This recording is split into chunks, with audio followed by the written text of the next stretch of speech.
नमस्कार साथियों, आज का वीडियो पशु फीचर भर्ती 2024 से समझते हैं दोस्तों। आज हम बातचीत करेंगे कट ऑफ क्या रहेगी, सेफ स्कोर कितना रह सकता है, नॉर्मलाइजेशन में कौन सी शिफ्ट के नंबर बढ़ेंगे। और आपने देखा होगा दोस्तों कि प्रारंभिक आंसर की के अंदर राजस्थान कर्मचारी चयन बोर्ड ने अब की बार दोस्तों 3 क्वेश्चन डिलीट किए हैं 3 मास्टर पेपर के अंदर, आपने ये देखा होगा। तो फाइनल आंसर की के आधार पर ही दोस्तों आपकी ओमार शीट चेक होने वाली है। तो आपको ऑब्जेक्शन भी लगाना है जो भी शिफ्ट के अंदर आपका पेपर हुआ होगा दोस्तों। जिन भी प्रश्नों पर आपको लगे कि इनके ऑथेंटिक प्रूफ कुछ अलग है, बोर्ड ने कुछ अलग आंसर माना है और ऑथेंटिक बुकों के अंदर कुछ अलग आंसर है, तो दोस्तों आपको ऑब्जेक्शन ज़रूर लगाना है। और ऑब्जेक्शन टाइम आप सभी को अच्छी तरह से पता होगा दोस्तों, 28 जनवरी से लेकर 30 जनवरी, यानी 3 दिन आपका ऑब्जेक्शन पीरियड रहेगा दोस्तों। इन 3 दिन के भीतर जितना हो सकेगा दोस्तों मेरे से मैं आपको ऑथेंटिक प्रूफ पीडीएफ के माध्यम से टेलीग्राम ग्रुप के अंदर जुड़ जाइए दोस्तों, वह मैं आपको उपलब्ध करवा दूंगा। और यदि टाइम मिला तो दोस्तों मैं वीडियो के माध्यम में से भी दोस्तों आपको प्रत्येक क्वेश्चन का दोस्तों बारीकी से ऑब्जेक्शन विथ वैलिड दोस्तों आपको प्रूफ देने की कोशिश करूंगा। अब बातचीत करते हैं कि कितने प्रश्नों पर ऑब्जेक्शन लगाए। जिस भी शिफ्ट के अंदर आपका एग्जाम था, आपको जिन भी प्रश्नों पर डाउट है, चाहे वो किसी भी विषय के क्यों ना हो, चाहे आपके मैथ के हो, चाहे आपके पशुपालन से संबंधित हो, चाहे राजस्थान जीके से संबंधित हो, चाहे साइंस के क्वेश्चन हो दोस्तों, जो भी आपको डाउटफुल क्वेश्चन लगे और आपको लगे कि इनके ऑथेंटिक बुकों के अंदर आंसर कुछ अलग है, उन तमाम क्वेश्चनों पर दोस्तों आपको ऑब्जेक्शन लगाना है। और ऑब्जेक्शन में किसी भी प्रकार की दोस्तों आपको एडिटिंग नहीं करनी है, ये विशेष रूप से ध्यान रखना। किसी भी ऑब्जेक्शन प्रूफ को दोस्तों आपको एडिट करके पीडीएफ के माध्यम से आपको ऑब्जेक्शन नहीं लगाना है, नहीं तो दोस्तों बोर्ड आपके ऊपर कार्रवाई ज़रूर करेगा, ये विशेष रूप से ध्यान रखना। और जो मैं आपको ऑब्जेक्शन दोस्तों प्रूफ दूंगा वो बिल्कुल वैलिड दोस्तों आपको ऑब्जेक्शन प्रूफ प्रोवाइड कराने की पूरी कोशिश करूंगा। अब आपने देखा होगा 3 क्वेश्चन तो दोस्तों प्रारंभिक आंसर की के अंदर ही 3 पेपरों के अंदर डिलीट हो गई है।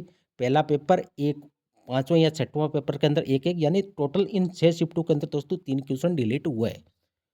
अब कितने परसेंट डिलीट हो सकते हैं फाइनल आंसर की के अंदर? तो दोस्तों मैंने पिछले वीडियो के अंदर ही आपको बोला था कि प्रारंभिक आंसर की के बाद कट ऑफ का भी आइडिया लग जाएगा और कौन से क्वेश्चन डिलीट हो सकते हैं दोस्तों उनका भी आइडिया लग जाएगा, क्योंकि अब प्रारंभिक आंसर की जारी हो चुकी है। तो बोर्ड ने किस क्वेश्चन का कौन सा आंसर राइट माना दोस्तों ये सभी को अच्छी तरह से मालूम हो गया होगा।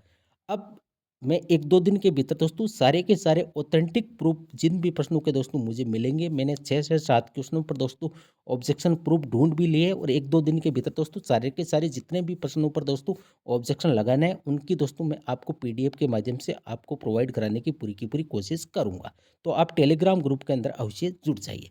अब बातचीत करते हैं दोस्तों कट ऑफ की कि कट ऑफ क्या रहेगी। प्रारंभिक आंसर की जारी हो चुकी है। नॉन टीएसपी की कट ऑफ क्या रहेगी, टीएसपी की कट ऑफ क्या रहेगी, डॉक्यूमेंट वेरिफिकेशन की कट ऑफ क्या रहेगी और फाइनल एक गुने की कट ऑफ क्या रहेगी दोस्तों, इसके ऊपर बातचीत करेंगे। तो दोस्तों वीडियो को लाइक अवश्य करिएगा और चैनल को सब्सक्राइब अवश्य कर लीजिएगा, क्योंकि जब मैं आपको ऑब्जेक्शन प्रूफ के लिए दोस्तों जो ऑथेंटिक बुकों के माध्यम से आपको ऑब्जेक्शन प्रूफ बताऊं तो दोस्तों आपको नोटिफिकेशन वीडियो का सर्वप्रथम मिल सके।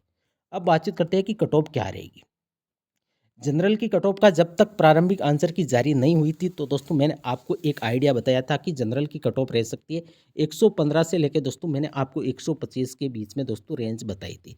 अब मेरा जो अनुमान है आंसर की जारी हो चुकी है तो अधिकतर विद्यार्थियों के दोस्तों 5 से लेके 7 नंबर कम हुए। और ये मैंने जिस दिन आपका एग्जाम कंडक्ट हुआ था दोस्तों उसी दिन बता दिया था कि अनऑफिशियल आंसर की और ऑफिशियल आंसर की के अंदर दोस्तों नंबर कम होते हैं।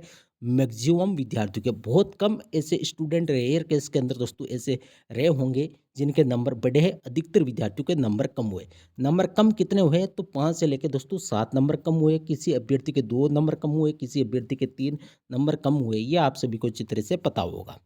तो जनरल की कट ऑफ प्रारंभिक आंसर की के हिसाब आने के बाद दोस्तों मेरा मानना है कि जनरल की कट ऑफ आपकी रहेगी 120 से लेके 122 के बीच में रहने की पूरी संभावना है। 2 नंबर का दोस्तों मैं अंतर बता रहा हूँ। 120 से लेके 122 के बीच में इसके भीतर दोस्तों आपकी जनरल की मेल कैंडिडेट की कट ऑफ रह सकती है। ओबीसी की कितनी रहेगी तो दोस्तों ओबीसी की आपको मान के चलना है 115 से लेके दोस्तों 117 के बीच में ओबीसी की कट ऑफ रह सकती है। 117 118 मैक्सिमम टू मैक्सिमम मान के चलिए। ईडब्ल्यूएस कैटेगरी की, तो ईडब्ल्यूएस कैटेगरी की आपकी 113 से लेके दोस्तों 115 के बीच में मेल कैंडिडेट की दोस्तों कट ऑफ रह सकती है। मैक्सिमम टू मैक्सिमम 115 मान के चलिए, यह मेरा मानना है। क्योंकि दोस्तों अभी नॉर्मलाइजेशन होना बाकी है। हो सकता है कि नॉर्मलाइजेशन के अंदर नंबर कम भी हो सकते हैं, शिफ्टों के नंबर बढ़ भी सकते हैं। अब कौन सी शिफ्ट के नंबर कम होंगे, कौन सी शिफ्ट के नंबर बढ़ेंगे दोस्तों, वो डिपेंड करेगा कि प्रत्येक शिफ्ट का एवरेज स्कोर क्या आ रहा है, विद्यार्थियों का टॉप रैंक वाले विद्यार्थियों का एवरेज स्कोर क्या आ रहा है, मीडियम रेंज रेंज वाले विद्यार्थियों का एवरेज स्कोर क्या रहा है। मैंने आपको एक नॉर्मलाइजेशन का दोस्तों फॉर्मूला भी पिछले कई सारे वीडियो के अंदर मैं आपको बता चुका हूँ कि नॉर्मलाइजेशन के अंदर राजस्थान कर्मचारी चयन बोर्ड किस प्रकार दोस्तों फॉर्मूला अप्लाई करता है। अब कितने नंबर का दोस्तों गैप आएगा नॉर्मलाइजेशन के अंदर, तो मैं आपको बता दूं कि 5 नंबर तक दोस्तों गैप आ सकता है। 5 नंबर का अंतर रह सकता है। किसी शिफ्ट के 5 नंबर बढ़ भी सकते हैं, किसी शिफ्ट के 5 नंबर कम भी हो सकते हैं। ये मेरे हिसाब से दोस्तों मैक्सिमम रहेगा। और हो सकता है कि नॉर्मलाइजेशन के अंदर 1 से 2 नंबर का ही दोस्तों आपको अंतर देखने को मिल जाए। यानी किसी शिफ्ट के 1 नंबर बढ़ सकता है, तो किसी शिफ्ट के 1 नंबर कम हो सकता है, किसी शिफ्ट के 2 नंबर बढ़ सकते हैं, तो किसी शिफ्ट के दोस्तों 2 नंबर कम हो सकते हैं। अब बातचीत करते हैं कि एमबीसी की कट ऑफ क्या रही। अब सबसे हार्ड शिफ्ट कौन सी है, कई सारे अभ्यर्थी कमेंट करेंगे मुझे अच्छी तरह से पता है। तो दोस्तों मैंने मेरे हिसाब से मैंने पहले भी आपको बोल दिया था कि दूसरी शिफ्ट थी तो जो पहले दिन की, वो मुझे सबसे हार्ड लगी थी। उसमें एवरेज स्कोर विद्यार्थियों के कम आ रहे। ऐसा मैं क्यों बता रहा हूँ, क्योंकि जो मैंने यूट्यूब चैनल के ऊपर जो सर्वे लिया था उसमें सबसे टफेस्ट शिफ्ट की यदि मैंने बातचीत की थी, वहाँ पे एक पोल के दोस्तों क्रिएट किया था। तो उसमें अधिकतर विद्यार्थियों के सबसे ज़्यादा प्रतिशत दोस्तों आ रहे थे कि सेकंड शिफ्ट थी वो सबसे हार्ड थी। उसी के बेस के आधार पर दोस्तों मैं आपको बता रहा हूँ कि दूसरी शिफ्ट सबसे हार्ड थी। ये एक प्रकार से दोस्तों जो सर्वे के आधार पर जो ओपिनियन मिला उसी के आधार पर मैं आपको बता रहा हूँ। एमबीसी की कट ऑफ क्या रहेगी, तो एमबीसी की कट ऑफ का दोस्तों मेरा मानना 110 से लेके 112 के बीच में रह सकती है। मेल कैंडिडेट की मैं यहाँ पे बातचीत कर रहा हूँ, ना कि फीमेल की। एसी की कितनी रहेगी, तो एसी की दोस्तों 107 से लेके आपको 110 मान के चलना है। यहाँ पे मैंने 3 नंबर की दोस्तों रेंज ली है। 107 से लेके 110 के बीच में कट ऑफ रह सकती है। और अभी दोस्तों नॉर्मलाइजेशन होना बाकी है। कई सारे अभ्यर्थियों को ऐसा लग रहा होगा कि ये कट ऑफ कम है, इतने कम कट ऑफ नहीं रहेगी। तो दोस्तों मैं आपको बता दूं, अभी प्रारंभिक आंसर की जारी हुई है। जब आपकी फाइनल आंसर की जारी होगी तो प्रत्येक शिफ्ट के अंदर दोस्तों ऐसा जो प्रथम दृष्टया दोस्तों मुझे लगा कि प्रत्येक शिफ्ट के अंदर दोस्तों 2 से ज़्यादा ही क्वेश्चन डिलीट होंगे। ऐसा मेरा मानना है दोस्तों, ये ओपिनियन है मेरा पर्सनल।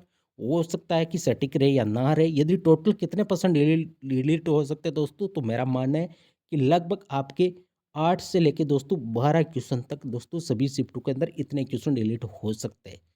हो सकता है कि डिलीट होने वाले प्रश्नों की संख्या 6 शिफ्ट है तो दोस्तों 15 से ज़्यादा भी हो सकते हैं। लेकिन 8 से लेके 10 क्वेश्चन तो दोस्तों सभी शिफ्टों के अंदर डिलीट हो सकते हैं। एसटी की कितनी रहेगी, तो एसटी की कट ऑफ आपको 104 से लेकर दोस्तों 105 के आसपास आपको मान के चलना पड़ेगा। अब बातचीत करते हैं कि सेफ स्कोर कितना रहेगा।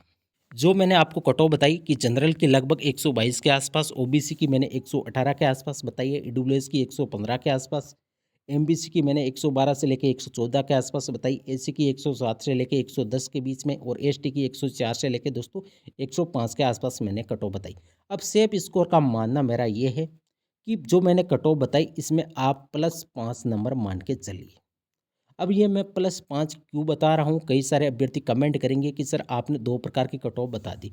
सेफ स्कोर का मतलब है कि यदि मैंने जनरल की 112 बताई, 122 बताई, तो इसमें +5 जोड़िए, यानी 127 नंबर जनरल का दोस्तों सेफ स्कोर है। यानी नॉर्मलाइजेशन होगा तो भी कोई टेंशन नहीं है, नॉर्मलाइजेशन नहीं होगा तो भी कोई टेंशन नहीं है। जिस अभ्यर्थी के 127 क्वेश्चन प्लस सही हो रहे हैं उनका मेरे हिसाब से दोस्तों फाइनल सिलेक्शन हो जाएगा। ओबीसी का सेफ स्कोर कितना रहेगा, तो ओबीसी का सेफ स्कोर रहेगा दोस्तों लगभग 125। ईडब्ल्यूएस का सेफ स्कोर क्या रहेगा, तो ईडब्ल्यूएस का सेफ स्कोर आपका रहने वाला है दोस्तों 120 प्लस। यानी एक प्रकार से देखा जाए कि सेफ स्कोर यानी नॉर्मलाइजेशन में अंदर नंबर बढ़े या घटे कोई फर्क नहीं पड़ेगा। जिन अभ्यर्थियों के 127 प्लस जनरल के अंदर क्वेश्चन सही हो रहे हैं उनका फाइनल सिलेक्शन होने की 100% दोस्तों संभावना है। ऐसा मेरा मानना है। अब ये कोई ऑफिशियल नहीं है दोस्तों, हो सकता है कि मेरा जो ओपिनियन है वो गलत भी हो जाए। लेकिन जनरल की कट ऑफ 127 से ज़्यादा नहीं रहेगी मेरा मानना है। ओबीसी की 125 से ज़्यादा नहीं रहेगी ऐसा मेरा मानना है। AWS की 120 से ज़्यादा जाने की संभावना नहीं है, MBC की 118 से ज़्यादा जाने की संभावना नहीं है, AC की 115 से ज़्यादा जाने की संभावना नहीं है और ST की 110 से ज़्यादा जाने की संभावना बिल्कुल भी मुझे नहीं लग रही है। अब कई सारे अभ्यर्थी ये भी कमेंट करेंगे कि सर आपने कट ऑफ इस प्रकार से कैसे बता दी। दोस्तों कई सारे अभ्यर्थियों के मुझे कमेंट देखने को मिले कि सर सेफ स्कोर बता दीजिए, हम पटवारी की तैयारी करें या नहीं करें। हम अभी भी असमंजस में है कि हमारे को तैयारी करनी चाहिए या नहीं करनी चाहिए, क्योंकि अभी हम सेफ महसूस नहीं करें कि हमारा फाइनल सिलेक्शन हो ही जाएगा। तो दोस्तों सेफ स्कोर का मतलब ये है कि यदि आपके मान लीजिए मैंने जनरल का एग्जाम्पल के माध्यम से आपको बताया कि 127 प्लस वाला सेफ स्कोर है, यानी जिस भी अभ्यर्थी के 127 प्लस क्वेश्चन राइट हो रहे हैं जनरल कैटेगरी के अंदर, उसको दोस्तों लगभग पूरी संभावना है कि उनका फाइनल सिलेक्शन हो जाएगा। अब कई सारे अभ्यर्थी कमेंट करेंगे कि सर तो क्या आपने तो 122 जनरल की कट ऑफ बताई, तो 122 वाले अभ्यर्थियों का सिलेक्शन नहीं होगा क्या? होगा, बिल्कुल क्यों नहीं होगा। सेफ स्कोर का मतलब है कि वो अभ्यर्थी जो असमंजस के अंदर है कि हमारे को तैयारी करनी चाहिए या नहीं करनी चाहिए। तो दोस्तों इसके अंदर आप तैयारी सभी अभ्यर्थियों को करनी है, चाहे आपकी 130 क्वेश्चन भी क्यों ना सही हो, क्योंकि ये मेरा ओपिनियन है। आपका कुछ अलग ओपिनियन हो सकता है सटीक रहे या ना भी रहे, लेकिन कट ऑफ अच्छी खासी रहने वाली है, क्योंकि पोस्टों की संख्या कम है, आप सभी को अच्छी तरह से पता है। और ऊपर से जो पेपर का लेवल था दोस्तों, उसके अंदर यदि पशुपालन और मैथ का थोड़ा बहुत डिफिकल्टी लेवल देखा जाए तो बाकी जीके वगैरह दोस्तों ईजी आ रहा था, आप सभी को अच्छी तरह से पता है। तो दोस्तों ये थी आज की वीडियो पसंद आई तो वीडियो को लाइक करिए, चैनल को सब्सक्राइब करिए। थैंक यू, धन्यवाद।